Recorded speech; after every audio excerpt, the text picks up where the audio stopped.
Irmãos, eu me lembro que agora no mês de janeiro fará 6 anos que nós estamos aqui.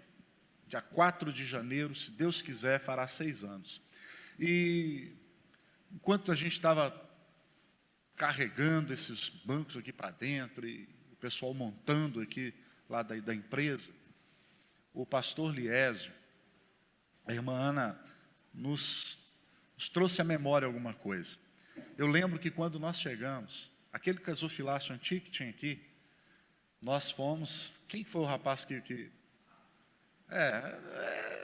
esse nome aí, esse adjetivozinho. Nós não tínhamos um centavo para adquirir naquele momento um gasofilácio. Então, o que nós podemos dizer e fazer é somente dizer: Deus, muito obrigado. Porque se não fosse a mão dele, nós não conseguiríamos. Amém? Gênesis capítulo 38, diz assim a palavra de Deus: aconteceu por esse tempo que Judá se apartou de seus irmãos e se hospedou na casa de um adulamita chamado Ira. Ali viu Judá a filha de um cananeu chamado Sua. Ele a tomou por mulher e a possuiu. E ela concebeu e deu à luz um filho, e o pai lhe chamou Tornou a conceber e deu à luz a um filho, e este deu à mãe o nome de Onã. Continuou ainda e deu à luz outro filho, cujo nome foi Selá. Ela estava em Quezibe quando o teve. Amém?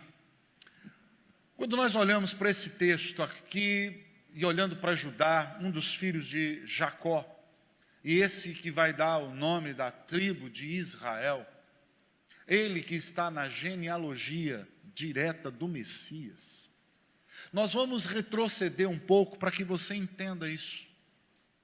Eles se unem com o intuito de matar José.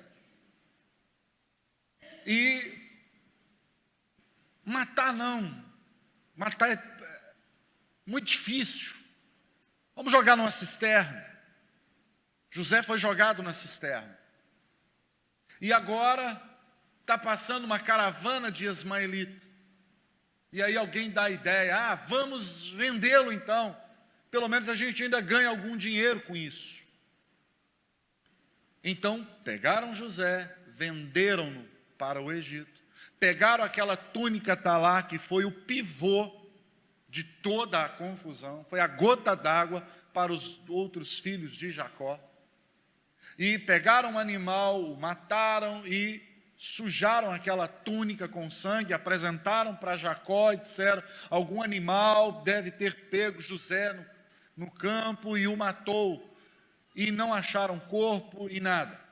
Mas Judá sabia a verdade. E aquilo começou a corroê-lo. Querido, quando nós nos omitimos de falar a verdade, quando cometemos erros e falhas, e não trazemos luz sobre os nossos erros, o que corrói a nossa alma se chama o quê? Remorso. Onde está o José agora? E todos os dias acordar, olhar para a cara do pai e entender que eles provocaram aquela situação por ciúme, Judá não aguentou. Chegou um momento que a casa ficou pequena. Chegou um momento que o ambiente já não comportava mais. Não dá. O sono não vem. Cada canto que se olha, se lembrava do José. Ao olhar para o pai, se via no rosto do pai o quê? A dor da perda de um filho. Não dá nem para medir isso, dá? Segundo o oncologista que trata a minha mãe, ele fez uma pergunta para ela: Dona Wildes, a senhora teve em algum momento alguma perda, algo que abalou muito a senhora emocionalmente? Ela falou: eu perdi meu filho de 60 anos. E aí então o médico diz: olha, a probabilidade, eu não estou dizendo que é, Mas a probabilidade de a senhora ter desenvolvido esse câncer pode ser proveniente de questões emocionais. Uma gastrite, uma úlcera, vem pelo quê? Gastrite nervosa, questões de emoções. Agora aqui nós estamos com um câncer espiritual na vida de Judá. Como encarar meu pai? Como olhar para ele, sabendo o que nós fizemos? Uma diferença muito palpável aqui no texto. José não vai para o Egito porque quer. Ele está sendo levado à força como escravo, porque foi traído. Agora, o Judá está se deslocando a partir de uma crise de consciência, a partir de uma motivação de pecado. A diferença entre ir para o Egito empurrado à força e ir porque eu quero ir. É o que nós estamos vendo aqui. E lá ele encontra uma dulamita. A dulamita não é amigo, a dulamita é comparsa.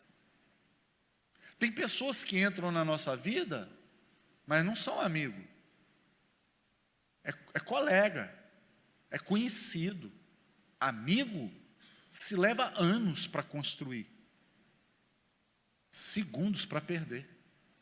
A confiança, ela é gerada, administrada a partir de muito tempo. Agora, o Judá, ele vai se alinhar e se tornar amigo de um adulamita. Por que Judá vai? Na casa do pai dele tinha proteção. Tanto lugar para ele ir, e ele vai logo para um lugar onde Deus não gosta, onde Deus abomina.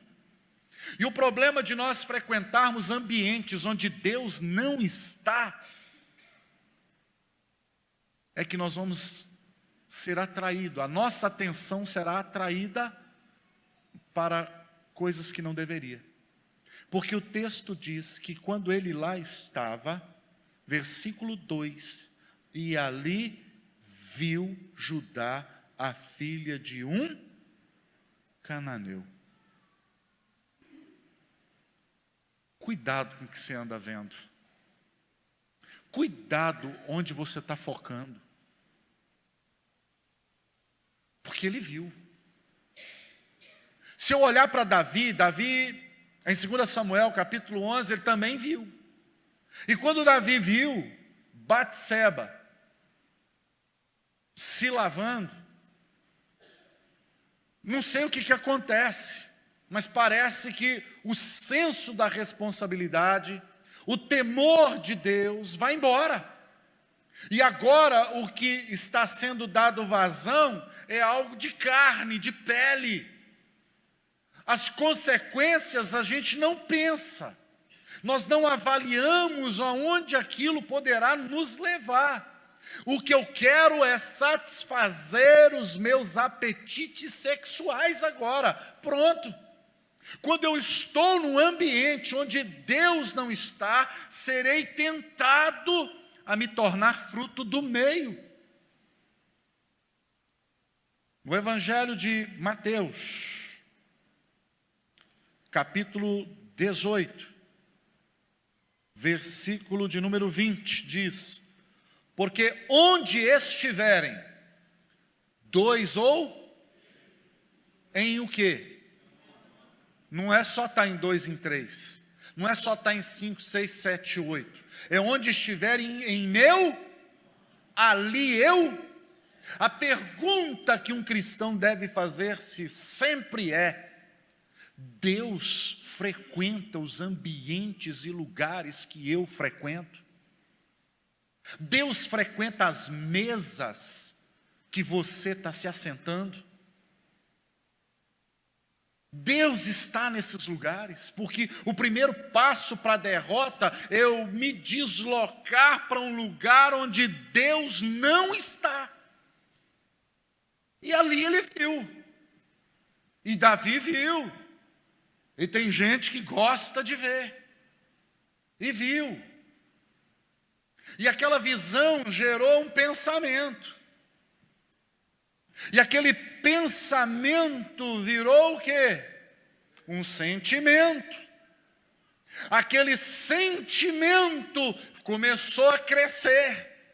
E aquele sentimento agora se tornou um desejo. E o lugar dado a esse desejo gerou um adultério. E agora o adultério gera morte, porque Romanos 6:23 diz: o salário do pecado é a morte, mas o dom gratuito de Deus é a vida eterna em Cristo Jesus, o nosso Senhor. Tudo porque olhou que não devia, frequentou um ambiente que não deveria. Como você pode ficar confortável num ambiente que Deus não está? Como você fica sentado com pessoas, se relacionando com elas, sabendo, tendo a plena convicção de que aquilo não é um ambiente para um cristão frequentar, uma mesa para sentar? Meu irmão, quando eu falo sobre isso, sob nenhuma hipótese eu digo as relações que nós temos que ter humanas, sociais. Não.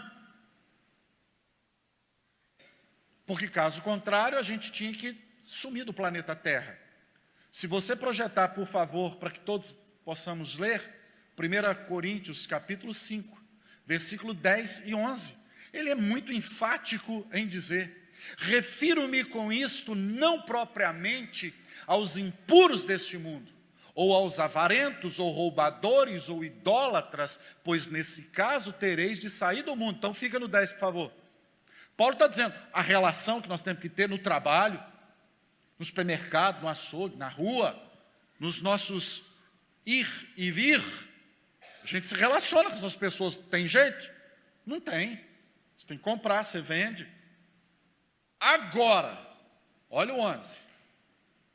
Mas agora, vos escrevo que não vos associeis com alguém que, dizendo-se irmão, crente, membro de igreja, batizado, for impuro, avarento, idólatra, maldizente, beberrão ou roubador, com esse tal nem ainda o quê? Comais, ou seja, não tenha nenhum tipo de relacionamento. E aí nós temos a equivocada ideia de achar, lendo a Bíblia apenas no português, onde temos muito diluído o texto original, para muitas expressões que aqui estão, e a gente quer atenuar, amenizar pecado. Beber é pecado, meu irmão, não interessa a quantidade. Se é 2 miligramas, 2 ml ou 5 litros. É pecado.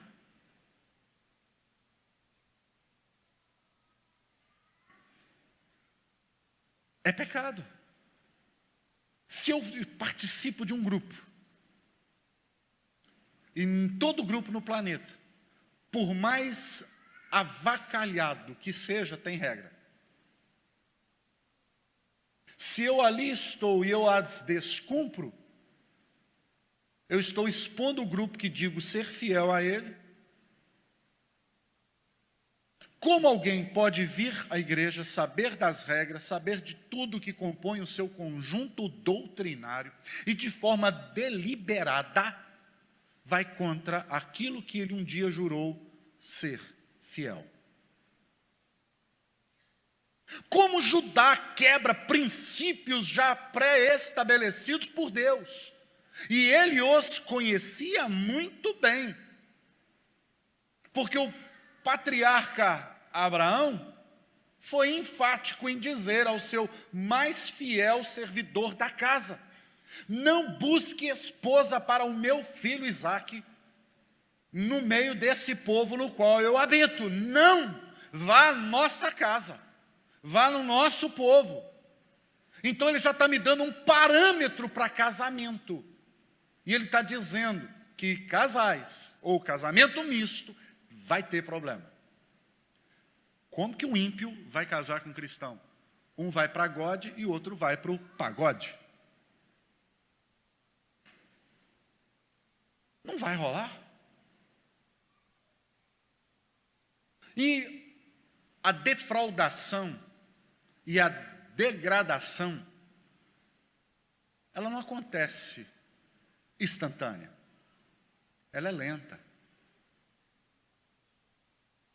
A gente vai armando tendas até chegar em Sodoma. Ninguém vai para Sodoma de uma vez.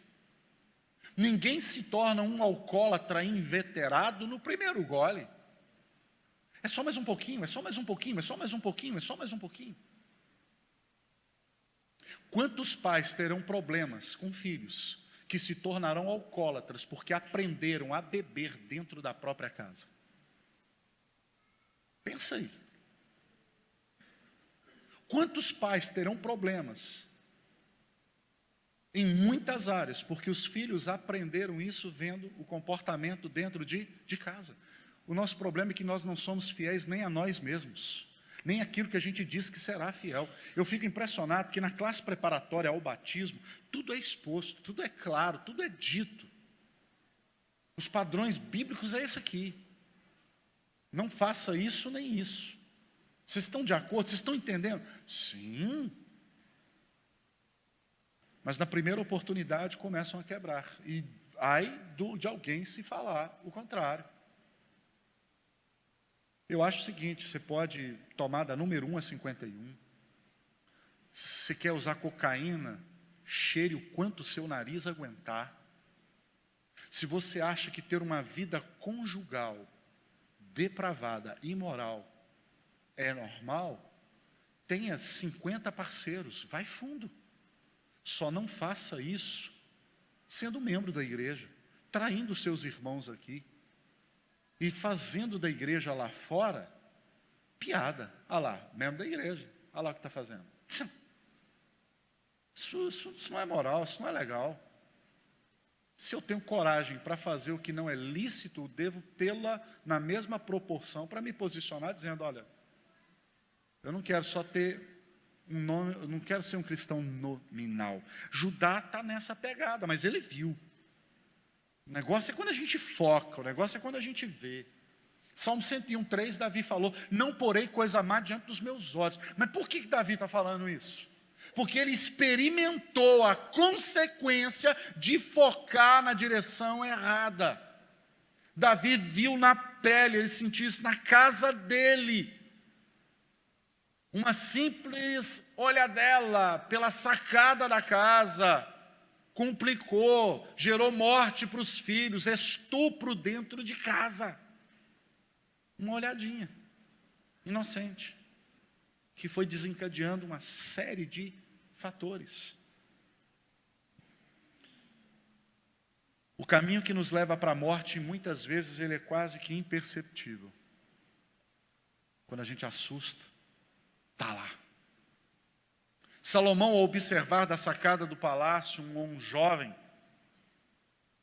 onde uma mulher o seduzia, e essa mulher era uma mulher irrequieta, diz o texto de Provérbios, uma hora na rua, uma hora na praça, uma hora nas esquinas, e os seus pés não param em casa. Mulher, se não tem nada para fazer na rua, Salomão já está dizendo, fica onde? Fica em casa. E ele está observando o comportamento daquela mulher. E ela se aproxima de um jovem. E ela diz para ele, se não me trai a memória, Provérbios capítulo 5, ali. E ele vai dizer, olha, meu marido viajou. Meu marido levou um saquetel de dinheiro. O que ela está falando para ele? Vai demorar para voltar. Vai demorar. Capítulo 7, Provérbios capítulo 7. E ele vai demorar para voltar. Vem, porque eu já forrei a minha cama com linhos finos do Egito.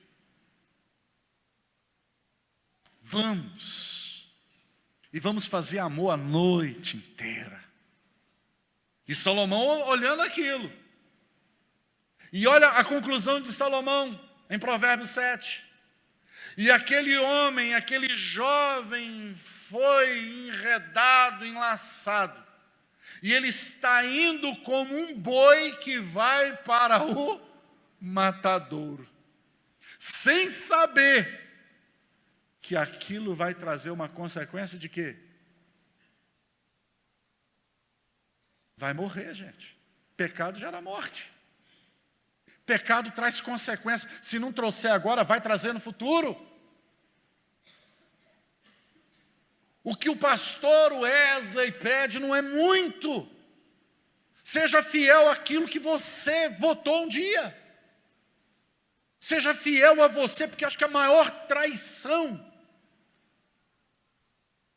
não é quando um homem trai uma mulher, é quando ele trai a si mesmo. Porque antes de trair a mulher, ele se traiu.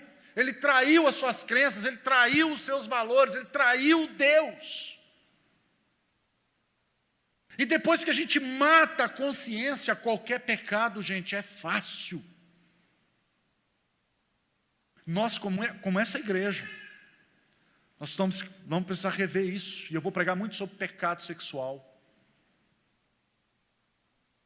Pecados morais, pecados éticos, se é que existe ética no pecado.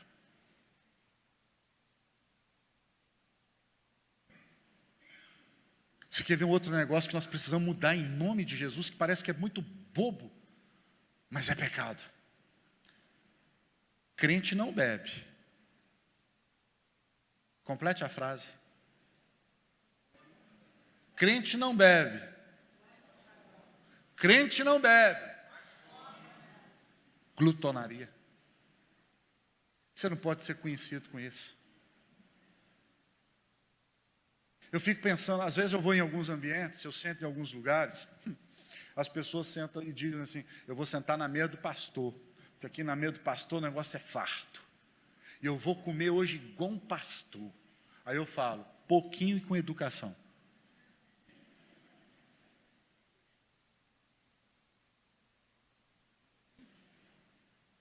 Você pode voltar lá, irmão, 300 vezes para comer. Mas vai de fé em fé, de glória em glória. Porque eu vejo alguns pratos que eu falo assim, gente, como que ele vai começar a comer aquele negócio? Como? Porque a pessoa já tem que vir assim, ó.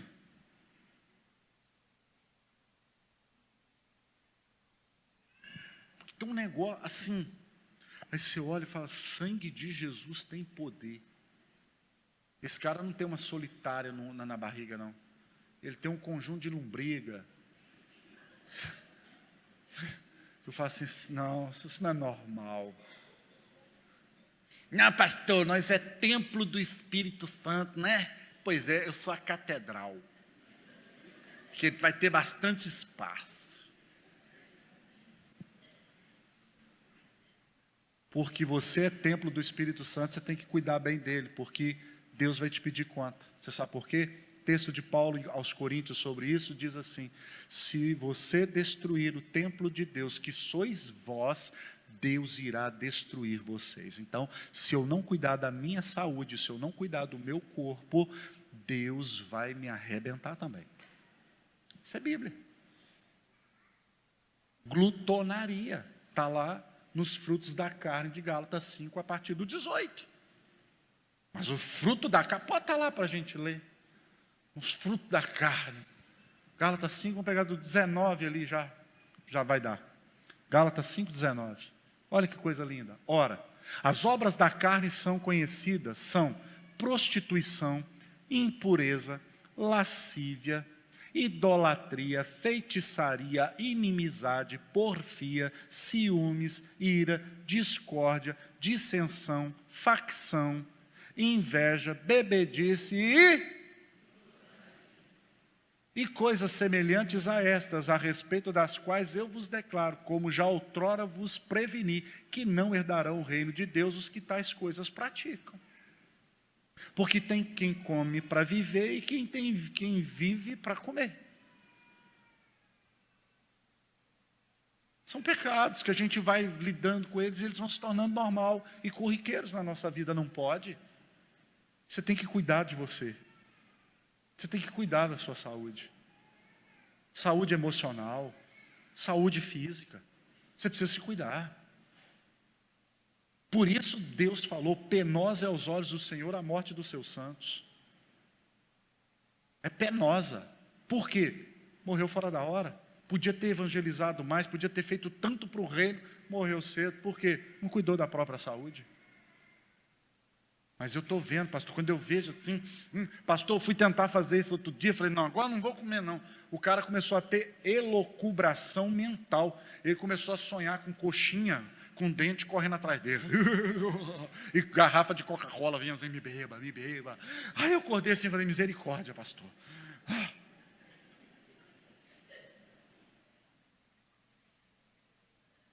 Tem gente que já está com excesso de sangue na coxinha.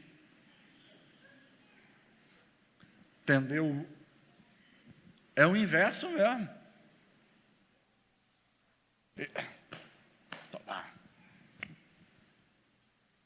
Cuidado onde você está focando a sua vida. Cuidado onde você está colocando os seus olhos. Cuidado. O caminho que nos leva para a morte é quase imperceptível. Quando a gente assusta, está lá. É como o garoto que eu acabei de citar, de Provérbios 7. O versículo 4 e 5 de Gênesis 38 diz, concebeu, tornou a conceber e continuou ainda. Versículo 3, olha o que ele diz. E ela concebeu e deu à luz. Versículo 4, tornou a conceber. Versículo 5, continuou ainda. Ou seja, eu pequei, continuo pecando e vou pecar mais. Não para. O problema é que tem gente pecando e isso já não te deixa mal. Consciência não dói. Você não perde sono. Você cauterizou a sua consciência.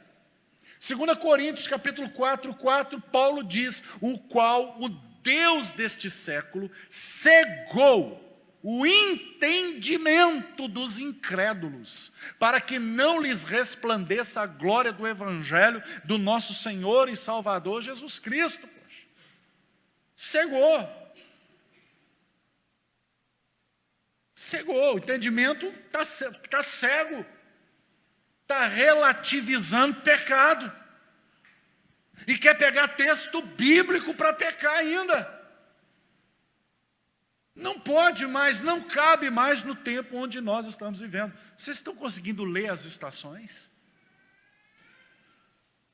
O mundo não vai melhorar. O governo não vai salvar o planeta. Em que mundo que você vive? Isso não vai melhorar não, meu irmão. A Bíblia diz, o mundo jaz no...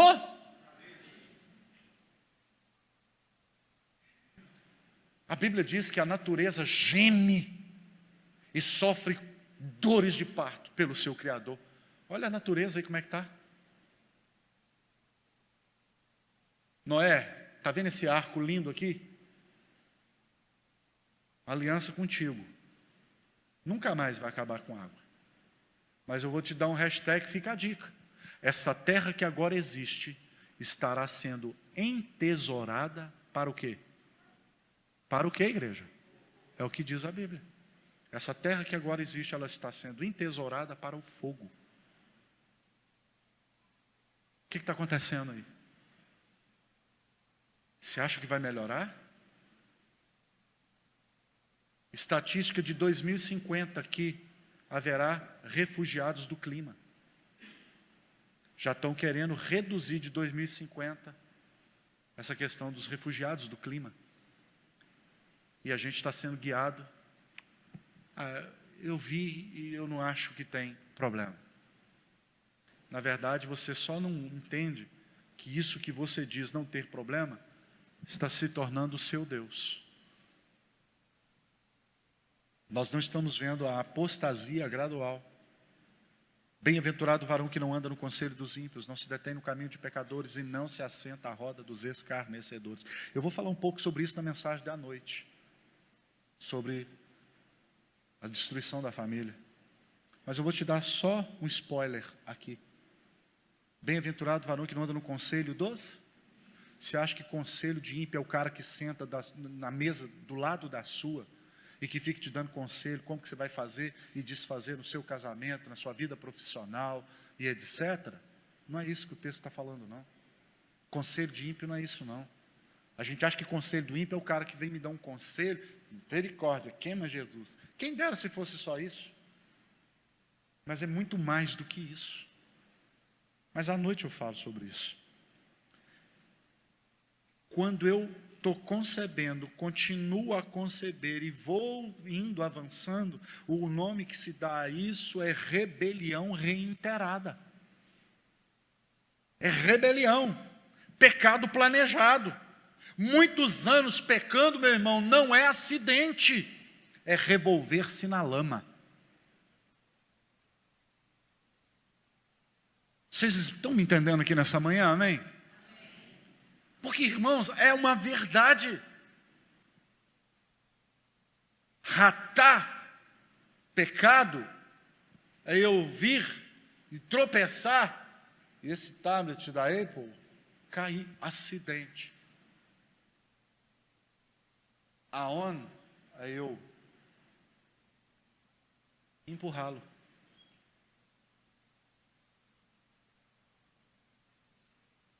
Só que parece que tem gente assim, é acidente. Ai, gente, eu sou casado, eu sou casada. Mas olha, gente, lá em casa. Aí você vai assim, ai, caí, fulano. É esses acidentes que a gente está vendo aí. Ai, foi acidente, eu nem vi. Fala para mim, que lado que está? Porque a dulamita não é amigo, é comparsa. A dulamita, de que lado ela vem? Está vendo? Às 6 horas.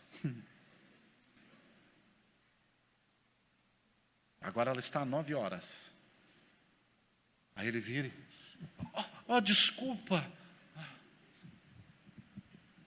Foi sem querer. Machucou?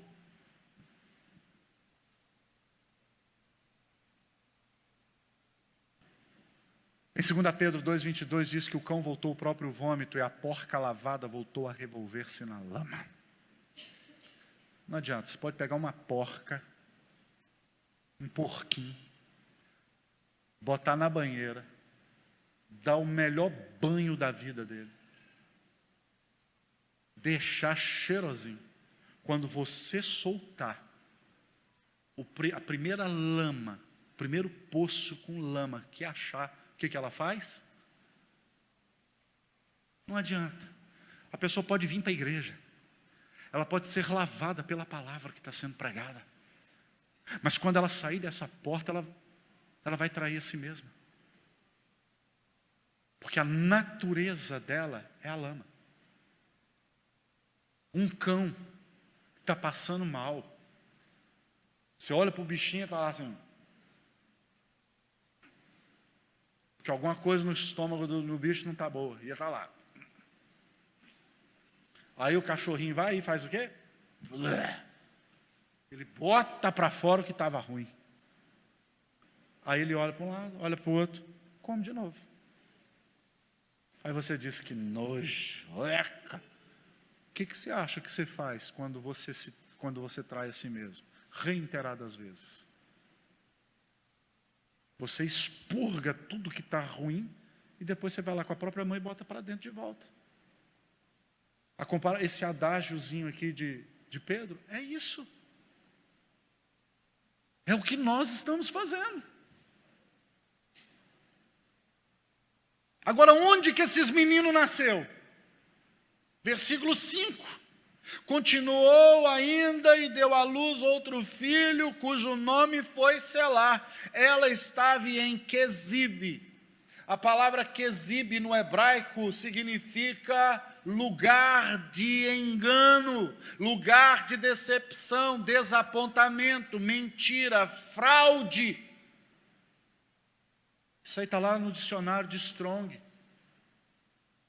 Verziv, do hebraico. Quando você fala verziv, você está dizendo desiludir, desenganar, decepcionar, desapontar, mentir, fraudar, enganar. Lugar do engano. Verziv. Judá, crente, filho de crente, circuncidado.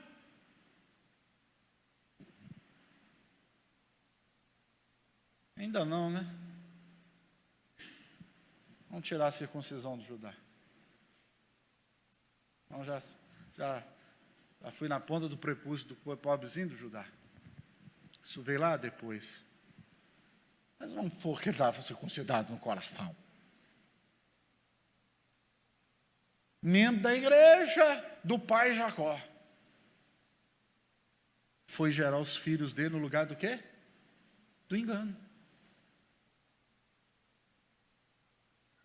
Você está gerando no engano ou na verdade? Se o que você faz ninguém pode ver, não faça. Se o que você faz não pode ser dito, não faça. Se você não puder falar como fez, irmão, não faça.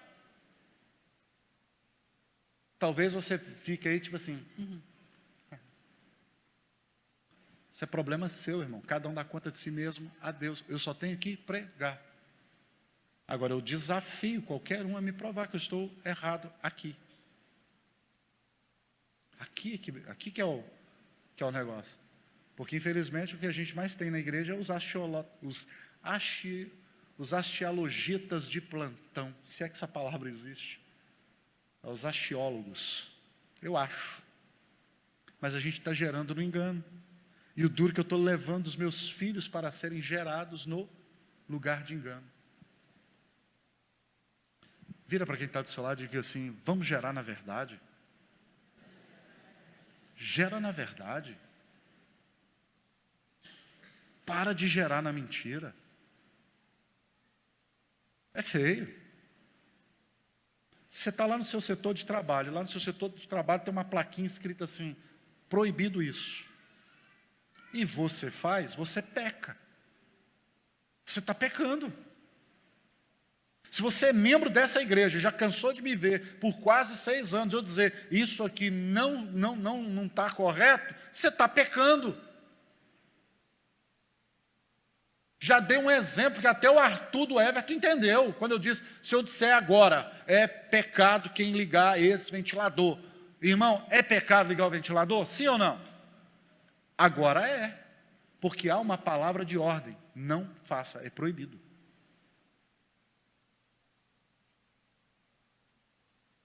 É assim. Eu fico impressionado. O que mais tem no Brasil são denominações de tudo que é estilo e gosto.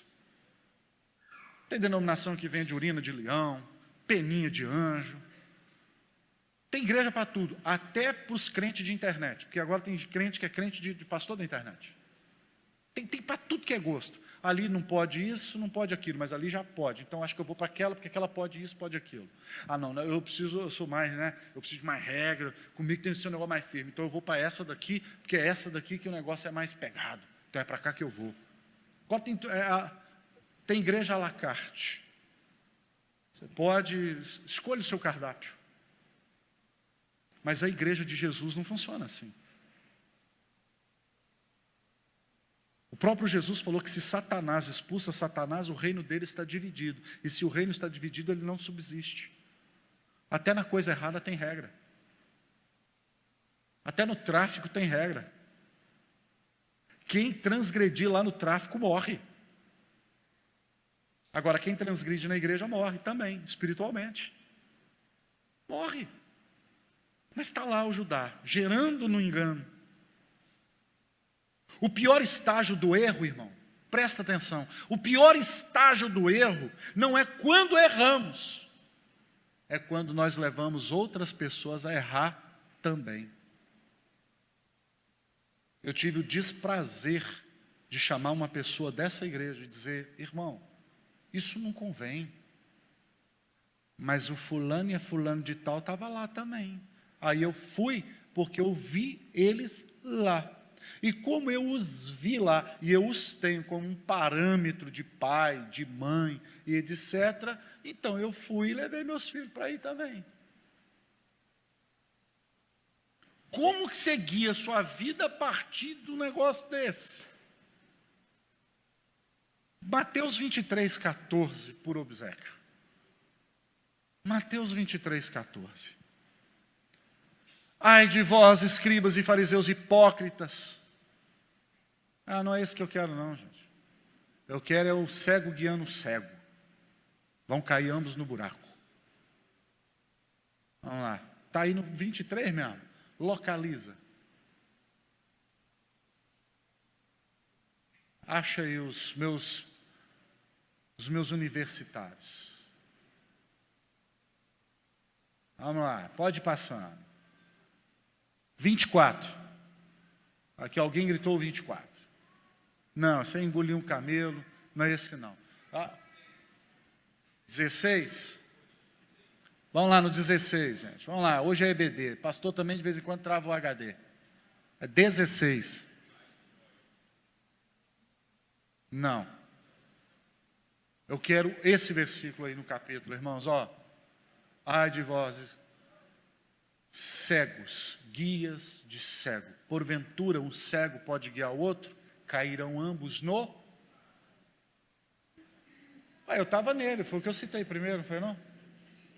Foi o Mateus 23, né? É o 15.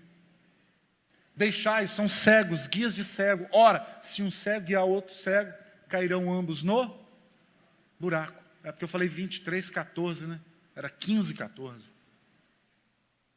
Aí tem lá um cego levando os inocentes para fazer o que não deve. Aí o outro cego de cá toma por parâmetro e leva os dele também.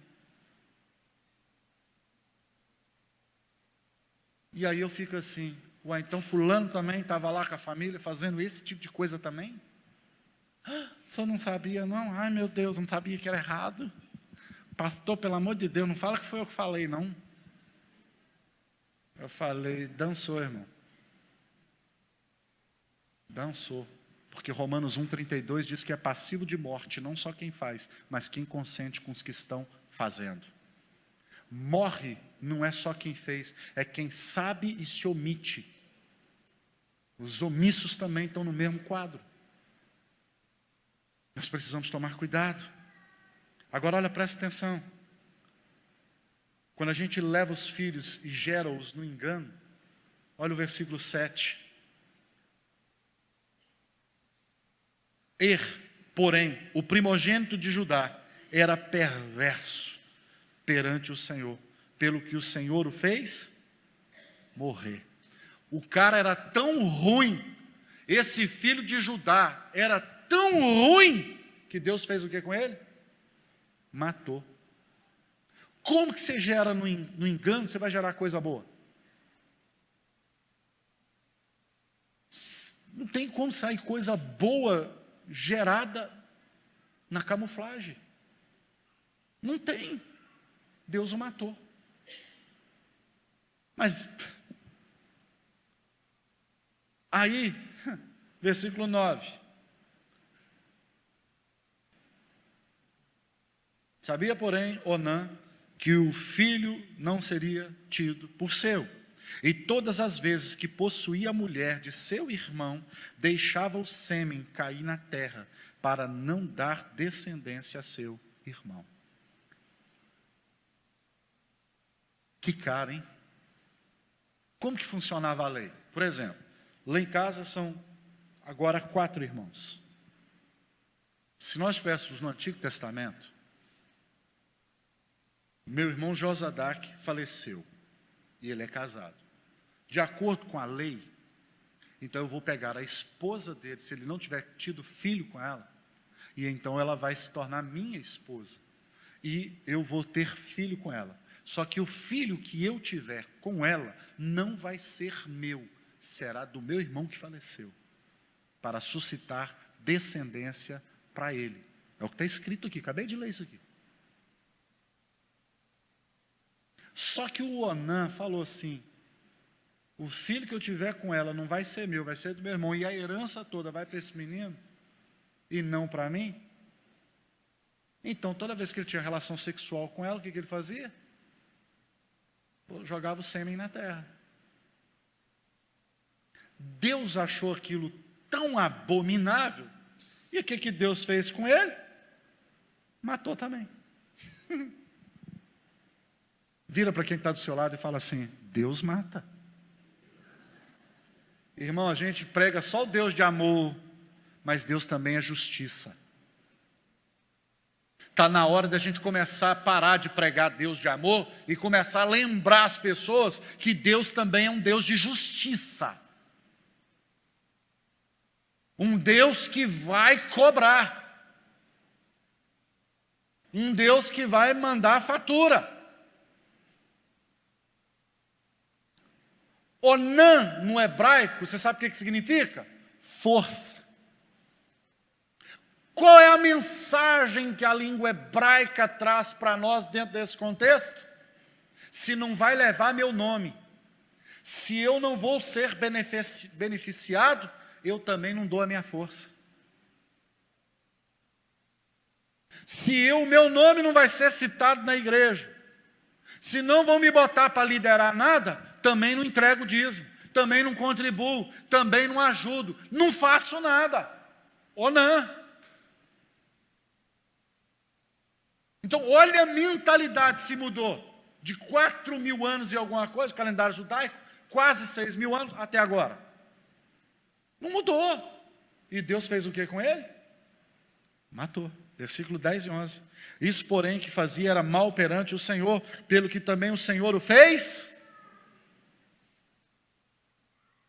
Filhos gerados no engano morrem.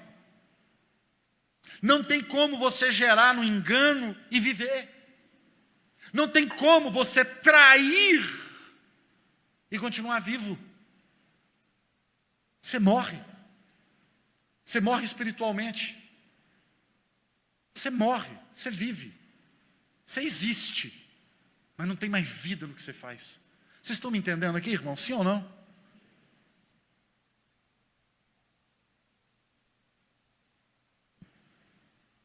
Não se preocupe em levar o nome. Abrace a oportunidade. Abrace a oportunidade. Abrace. Infelizmente não percebemos que muitas vezes o problema não está no outro. O problema está em nós. Quando é que o outro passou a ficar ruim para a gente? Quando esse outro começou a denunciar os nossos pecados. Quando esse outro começou a nos apertar. Aí ele deixou de ser aquele cara, gente boa, aquele pastorzão legal, porque agora ele fala uns negócios que eu não gosto mais que ele fala. Porque o que ele fala me incomoda. O que ele fala mexe na minha ferida de pecado. Não gosto, não vai dar. Versículo 11. Então disse Judá a Tamar, sua nora: permanece viúva em casa de teu pai, até que Selá, meu filho, venha a ser homem, pois disse, para que não morra também este, como seus irmãos. Assim Tamar se foi, passando a residir em casa de seu pai. Olha a mentalidade do cara. Ele falou: essa mulher é uma viúva negra. Essa mulher é tampa de caixão. Já matou meu filho número 1, já matou meu filho número 2, e se bobear, vai matar o terceiro. Não vai não. Aqui, Tamar, vai lá para a casa do teu pai. Quando meu menino, o meu último, a rapinha aqui do tacho, quando Selá tiver idade já, que ele for um hominho, aí eu mando te trazer, você casa com ele. Só que a intenção de Judá era o quê? É ruim que eu vou chamar. É ruim que essa mulher vai matar meu menino. Irmão, pensa comigo. A mulher casou. Vamos trazer para o nosso tempo. Pensa aí, a mulher casou, bonitinho e tal. Aí o marido dela morre. Ela casa de novo. Aí o outro morre. Aí ela casa de novo. O outro morre. Aí ela casa a 4ª vez. e o quarto morre. Você casava com essa mulher? Você ia falar, que mulher pé frio, não é ruim que é o caso. Mas essa pergunta foi feita para Jesus no Novo Testamento. Eles queriam apertar, pegar Jesus, os saduceus, porque eles não creem na ressurreição. Eles não creem na vida após morte. Os saduceus não creem. Então eles falam, Senhor, aqui, responde uma pergunta aqui teológica para nós. Pois não, meus queridos, fala. Aqui, o cara casou e morreu, o outro casou, morreu, casou, morreu, casou, morreu, casou, morreu, 5. Lá no céu, porque eles não acreditam no céu, perguntou para ele, quem vai ser o marido dela agora? Aí Jesus respondeu, anjos não casam, nem se dão, hein? Você vê que tem gente que é pé frio. Agora, doido é quem vai casar com uma mulher que já enterrou 5. Você casaria? Não, ela é muito rica. Está fazendo aviãozinho assim, ó. Mas já enterrou 5 maridos. Agora é o caso, pastor, quem vai morrer é ela. Paga para ver. Irmão, vira agora, e eu vou explicar essa frase. Vira para quem está do seu lado e fala assim, você tem que tirar a Tamar do armário.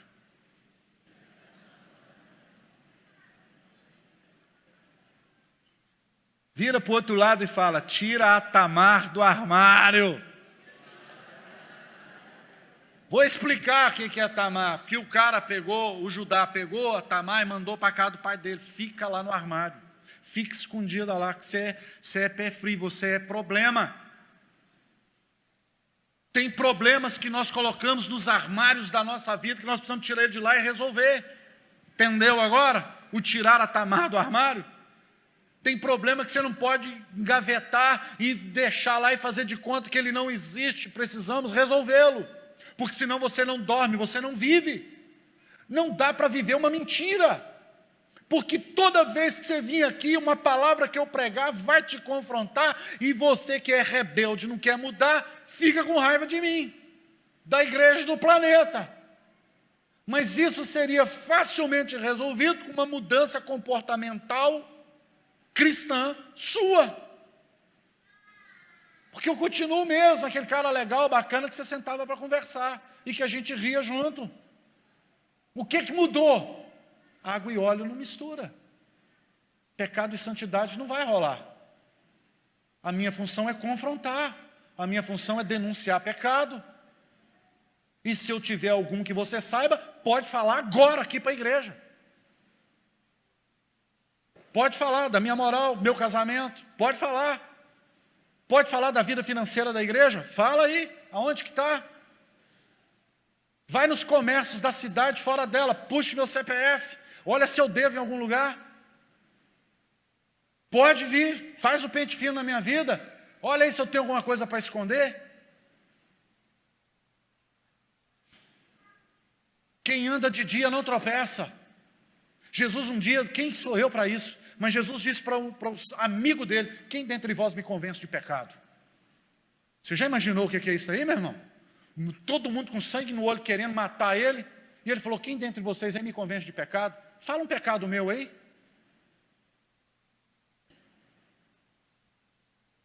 Fala. Meu casamento, minha criação da filha. Fala do meu pecado. Tudo que eu sei, que eu já fiz, vocês já sabem. Falei aqui desse púlpito. Eu peco? Claro. Mas quem dentre vocês me convence?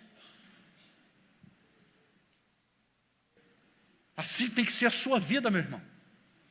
Você tem que estar lá no seu escritório, no supermercado, na padaria, no açougue, com o vizinho e falar, me convença de pecado. Fala aí.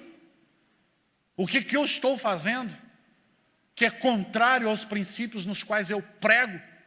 Fala aí. A sua vida tem que ser assim. E se eu não apertar o meu passo, eu corro o risco de botar um monte de gente no céu pela pregação do Evangelho, porque quem convence é o Espírito Santo, e eu ir para o inferno de cabeça para baixo.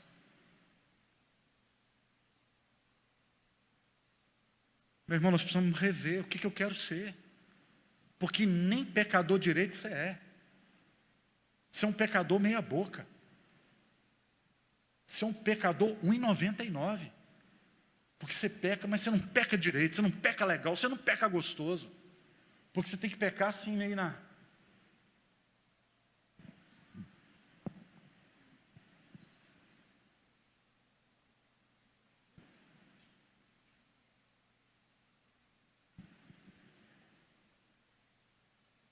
Vai pecar então, meu irmão, mas peca direito. Peca com prazer mesmo, mas peca debaixo do sol. Camufla não. Se o que você faz não é errado, faz de dia. Faz na luz. Não é errado. Você não está dizendo que não é errado? Então faz para todo mundo ver, ué. Vocês estão me entendendo, sim ou não? Jesus um dia pregou isso aqui que eu estou falando. Os discípulos dele falaram, Senhor, dura essa palavra, quem poderá suportá-la? Porque o povo começou a ir embora. Aí Jesus vira e fala, vocês também não querem não? Aí Pedrão vira e fala, para quem iremos nós, se só tu tens palavra de vida eterna? Está no Evangelho de João capítulo 6. Eu não estou pedindo muito, eu só estou te pedindo uma coisa, anda em novidade de vida, seja fiel a você. Jesus está voltando, uma hora ou ele vem ou nós vamos. Seja fiel a você. Vocês estão me entendendo aqui nessa manhã, a turma aí da galeria, vocês estão me entendendo, amém? Seja fiel a você, poxa. Porque senão você gera um desgaste para o pastor, desgaste para a igreja. Culto de ceia é bom para isso, e está sendo transmitido hoje. Pessoal aí da rede social, se vai pecar, peca direito. Peca bonitinho, já que você acha que isso que você está fazendo é errado, senta lá na praça e faz. Deixa todo mundo ver, ué. Qual é o problema se é certo as pessoas verem?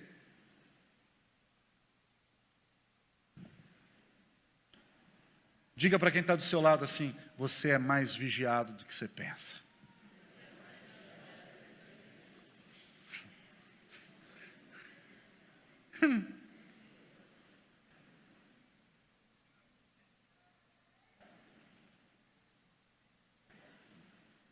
O Judá foi para a festa da tosquia. Só que mandaram um WhatsApp para Tamar. Pegaram Tamar no direct, sem curva. Fala assim, Tamar, oi, tudo bem? Tudo. Judá ficou viúvo. Sério? A mulher dele morreu?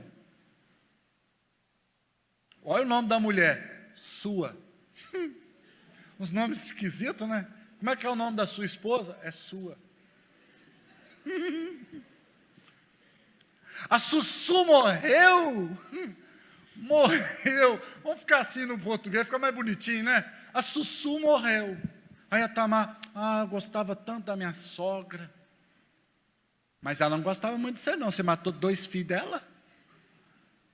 Aí a Sussu falava, poxa, vai começar com esse assunto ruim de novo? Não, amiga, eu só estou aqui assim, que deu uma saudade de você, que o Judá está tão tristinho com a morte da mulher dele, mas ele está indo para as festas da tosquia lá em Tímina.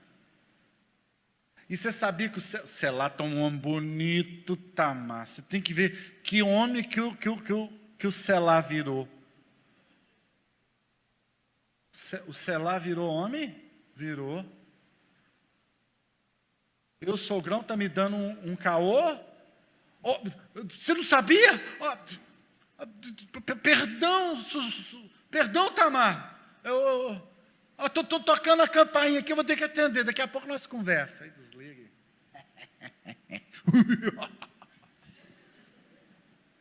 Aí a Tamar falou, meu sogro quer me dar chapéu. Está 12 aqui, versículo 12. No correr do tempo, morreu a filha de Sua, mulher de Judá. E consolado Judá subiu a tosqueadores de sua ovelha, em Tímina. E ele e seu amigo Ira, o adulamita, comparsa. E comunicaram a Tamar: eis que o teu sogro sobe a Tímina para tosquear as ovelhas. Então ela, vou fazer isso aqui para ganhar tempo, tá? Então ela falou: então é assim que Judá quer? Assim Judá terá. Ela pegou a roupa pretinha da viuvez, foi lá no armário, botou as roupas no armário e pegou roupas de prostituta cultual. É para atenuar prostituta e fala que é prostituta cultual. Como é que isso funcionava na época? A mulher ia para o templo, os templos pagãos, e ela prestava serviço sexual. O dinheiro que ela pegava ficava para manutenção do templo. Era assim que funcionava. Isso está lá, Paulo expulsou um capetão de uma mulher dessa, lá em Atos. Tinha muito. A deusa dos Éfesos, prostituta. Prostituta, mas cultual que é para atenuar. Aí ela botou uma roupinha de prostituta, jogou o véu e falou: deixa ele comigo. E se pôs à beira do caminho, próximo à fonte. É o que está escrito. Agora, você sabe o que me intriga? Qual era o padrão moral de Judá para a nora dele pensar: vai ser fácil? Você entendeu o que eu acabei de falar, irmãos? Qual era o padrão que aquele homem passava para a família de moral? Para a nora dele pensar assim: na hora que eu estiver na beira do caminho, vestido de prostituta, ele vai cair para dentro. Qual era o padrão desse homem em casa? Aí ele foi para a festa. E quando ele está voltando da festa, quem está lá na beira do caminho? Tamar. Só que ela está vestida e com um véu cobrindo, então ele não via. Vendo a Judá, teve por prostituta, meretriz, pois ela, o quê? Havia coberto o quê? Porque tudo que você não pode fazer às claras, o que você faz? Se esconde. Jesus, segura esse relógio. Aí o Judá chegou: e aí, vai rolar um programinha? E ela falou: vai. Quanto é? 50. Para o senhor tá bom? E ele falou: tá. Esqueci minha carteira. Meu celular também não está aqui para fazer o Pix. Aí ela falou assim: faz o seguinte, me dá teu cajado, me dá teu selo e me dá o teu lenço. Isso tem uma simbologia bíblica, irmãos, tremenda. Não vai dar tempo de eu explicar para você o que ela fez com ele quando pediu o cajado, o lenço e o anel. O anel é quando um rei ou pessoas de posse tinham um brasão da família. Jogava a cera quente e eles vinham com esse anel e quem olhava sabia quem era o dono, quem era a família, o que eles tinham, o que possuía. Era assim naquela época. O cajado tem um símbolo e o lenço também, mas eu não vou entrar no mérito disso hoje porque não vai dar tempo. Então ele entregou e aí ele falou assim: mais tarde então eu volto aqui e te pago e você me devolve meus negócios. Ela falou: beleza. Aí ele coabitou com ela, palavrinha mais bonitinha, e ele foi embora. Aí chegou para o comparsa dele, o adulamita, o Ira, e falou assim: que pega uma ovelha do meu rebanho e vai lá na estrada tal, da esquina tal, que tem uma mulher, aí para atenuar pecado, uma prostituta cultual, e paga e pega lá o meu lenço, o meu selo e o meu cajado. Agora, o pior estágio moral da vida de um pastor é usar as ovelhas da igreja dele para financiar pecado. Pegue umas ovelhas do meu rebanho e dê para ela. Pastor roubando dinheiro de igreja, pastor transando com ovelhinhas da igreja, pastores saindo de púlpito e indo para motel, pastores fazendo negócio ilícito.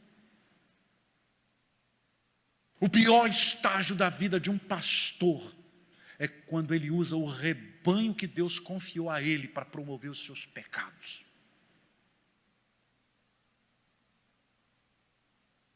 O que tem de pastor que vai prestar conta? E eu fico orando, Deus, me deixa vacilar não, Senhor. Tem misericórdia da minha vida, Deus. Porque eu sei que a minha palavra de vez em quando ela é muito dura, e quase vez em sempre. E eu sei que a torcida pela minha queda é grande. Mas tem misericórdia de mim, Deus. E aí o adulamita chega lá, não acha ninguém, volta. Ô Judá, a mulher não estava lá não. Se ele fosse amigo, sabe por que ele tinha que ter feito? Você está louco, Judá. Se deitou com uma prostituta cultual, rapaz. Você é um homem de responsabilidade, Judá. Você é um homem de família. Tu é crente, rapaz. Se não está dando conta, Judá, casa. Mas a adulamita é amigo? Não, é cúmplice. Porque amigo é que vai te falar isso. Amigo é que vai te falar, vem cá, faz isso não. Você vai para o inferno com esse negócio. Você vai destruir sua casa, sua família. Você vai perder a sua família, cara, por uns minutinhos de prazer. E depois que você chegar no ápice da bobagem que você estava fazendo, é aí que o capeta sai de cena e a consciência vem para te acusar. Valeu a pena eu ter feito isso? Porque aí quando o diabo sai da cena, o cérebro da gente frita. A gente se sente um lixo. Beleza. Aí está lá, Judá foi para a casa dele. Vou ter que comprar um cajado novo, vou ter que comprar um lencinho novo, e vou ter que mandar fazer uma identidade nova, porque o que ela tirou dele foi a identidade, foi a autoridade. E o lenço é onde se segura a identidade. Ela tirou tudo dele. Uns meses passam. Deixa eu ganhar tempo para mim encerrar. Não vai dar para falar tudo. Então vamos lá. Vou sintetizar tudo, porque senão não vai dar tempo. Passou os 3, 4 meses. Mandaram um e-mail para o Judá. Aí o Judá foi para o escritório dele. Aí ele falou assim, deixa eu ver os meus e-mails. Quando o Judá abriu o e-mail dele, estava assim, sabe, ô Judá, meus parabéns, hein, vai ser vovô. Porque é assim que o capeta, aquele encardido sem vergonha faz. Ele vem como se estivesse te dando uma boa notícia, mas não é boa notícia. Ele fala aquilo premeditado, com maldade, com requinte de crueldade. Ê, Judá, vai ser vovô, hein? Parabéns, rapaz. Vovô? Como assim vovô? Ué, Tamar, sua nora, está grávida. Sabe o que ele falou na hora? Prostituta! Sem vergonha! Jogou o nome da minha família na lama. Vamos queimar ela. Gente, o cara mandou queimar ela. Está escrito. Olha o senso de justiça do Judá. Queima ela. Pode mandar trazer a lenha e traz aquela sem vergonha aqui. Depois você lê em casa. Está no texto. Achou aí o texto que, olha lá, versículo 24. Tirai-a fora para que ela seja o quê? É assim que a gente faz, a gente peca e queima os outros. A gente suja, mas a gente se limpa sujando os outros. Aí a Tamar falou assim, tudo bem, vai queimar eu? Vai. Tá bom, mas eu queria só ter um minuto, um dedinho de prosa com meu sogro. Fala, sua prostituta. Não, eu só queria fazer um teste de DNA. Que teste de DNA, Tamar? Não, porque o teste de DNA é o seguinte, o pai do meu filho é o dono desse cajado, é o dono desse lenço, é o dono desse anel aqui. Como é que queima agora? Gente, eu queria ser uma pulguinha para estar dentro daquela tenda na hora que aquela mulher jogou o exame de DNA na cara do Judá. Olha lá. Em tirando-a, mandou ela dizer ao seu sogro: do homem de que são estas coisas eu concebi. E disse mais: reconheço de que... Agora aqui que está o segredo, tá? Aqui eu tenho que tirar o chapéu para o Judá. Por isso que ele entrou na genealogia de Jesus Cristo. E o filho que essa mulher vai gerar está na genealogia de Jesus.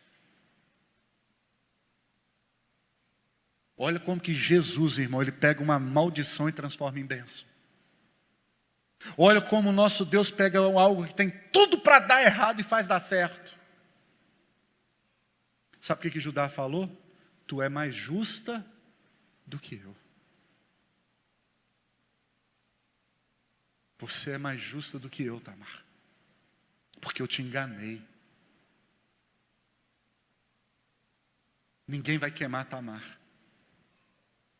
Ninguém toca nela. Porque ela é mais justa do que eu.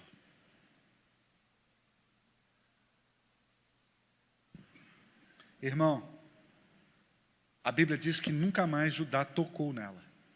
E ela deu à luz.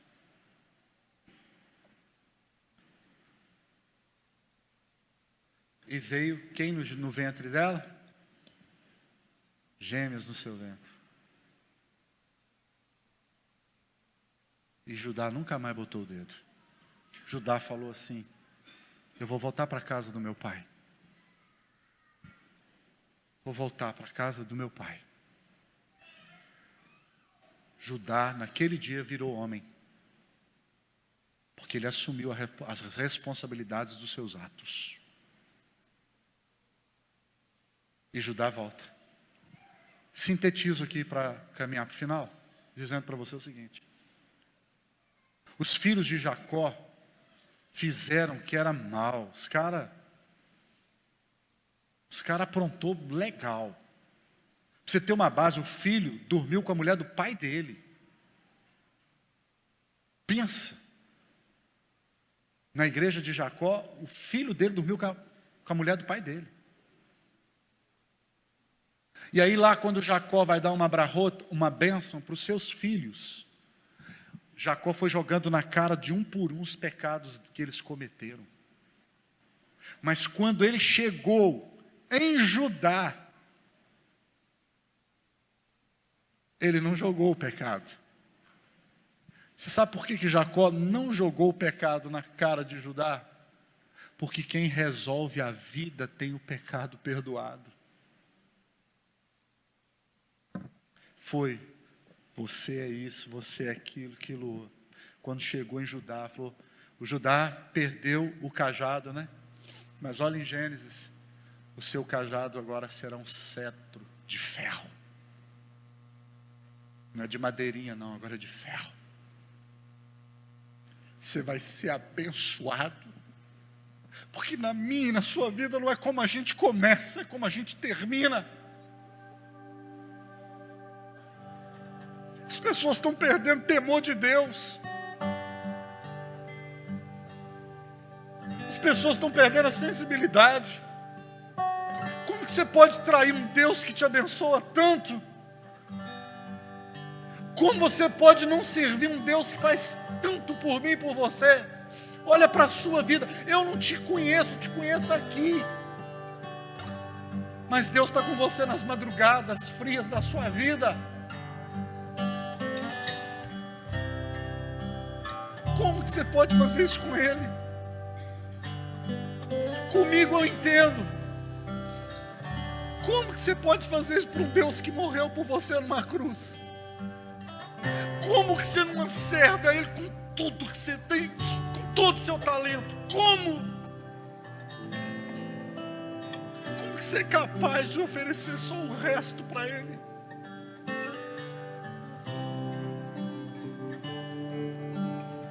Não dá, gente, não cabe mais.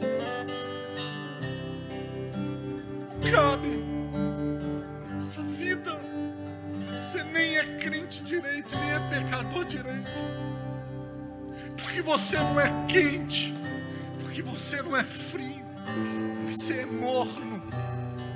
Ele está a ponto de te vomitar na boca dele.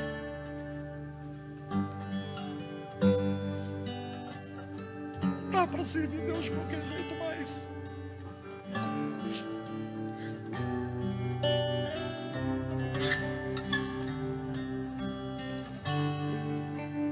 Deus é muito bom.